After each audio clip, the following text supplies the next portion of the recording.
Hi friends, అందరికి నమస్కారం. Welcome to my channel. ఈరోజు మనం వితంతు పెన్షన్ల గురించి చెప్పుకుందాం. కూటమి ప్రభుత్వం అధికారంలోకి వచ్చి జూన్ 12వ తారీఖుతో 2 సంవత్సరాలు పూర్తవుతుంది. దీని సందర్భంగా కూటమి ప్రభుత్వం కొత్తగా వితంతువుల పెన్షన్లు ఇవ్వడానికి గ్రీన్ సిగ్నల్ అయితే ఇచ్చేసింది. మరి వితంతు పెన్షన్లకు కావలసినటువంటి డాక్యుమెంట్స్ ఏమిటో మనం ఇప్పుడు చూద్దాం.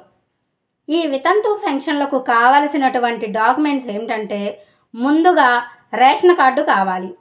అలాగే భర్త యొక్క ఆధార్ కార్డు, భార్య యొక్క ఆధార్ కార్డు కావాలి. తర్వాత భర్త చనిపోయినటువంటి డెత్ సర్టిఫికేట్ కావాలి. అలాగే ఎవరైతే ఈ పెన్షన్ అప్లై చేసుకోవాలి అని అనుకుంటున్నారో వాళ్ళ క్యాస్ట్ సర్టిఫికెట్, ఇన్కమ్ సర్టిఫికెట్ కావాలి. మరి ఈ డాక్యుమెంట్స్ అన్నీ ఉంటే పెన్షన్ అప్లై చేసేసుకోవచ్చా అంటే కాదు. వీటితో పాటు కొన్ని అర్హతలు కూడా ఉండాలి. ఆ అర్హతలు ఏమిటంటే, ఎవరైతే పెన్షన్ అప్లై చేసుకోవాలి అని అనుకుంటున్నారో వారి కుటుంబంలో ఎవ్వరూ కూడా ప్రభుత్వ ఉద్యోగి అయ్యి ఉండకూడదు. అలాగే వారి ఆదాయం సిటీల్లో అయితే 10,000 నుంచి 12,000 పైబడి ఉండకూడదు. మరి గ్రామాల్లో అయితే 10,000 పైబడి ఉండకూడదు. తర్వాత వారి కుటుంబంలో ఎవ్వరూ కూడా ఇన్కమ్ ట్యాక్స్ కట్టకూడదు. అలాగే వారి కుటుంబంలో 4 చక్రాల వాహనాలు కూడా ఉండకూడదు. అంతేకాకుండా వారి కరెంటు బిల్లు 300 యూనిట్ల పైబడి ఉండకూడదు.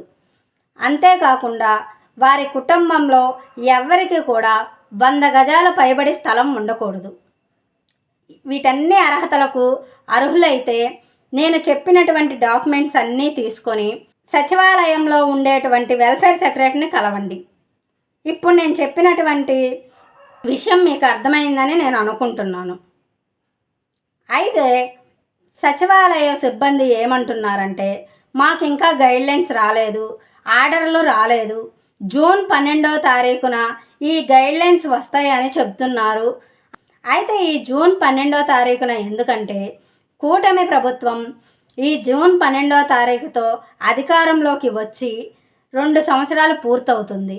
కాబట్టి ఈ పెన్షన్లు జూన్ 12వ తారీఖున విడుదల చేస్తారని సమాచారం అందింది.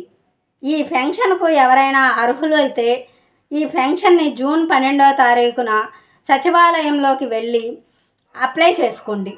ఇందులో ముఖ్యమైనటువంటి విషయం ఏమిటంటే, ఈ పెన్షన్లు వితంతు పెన్షన్లు మాత్రమే, వృద్ధాప్య పెన్షన్లు కాదు.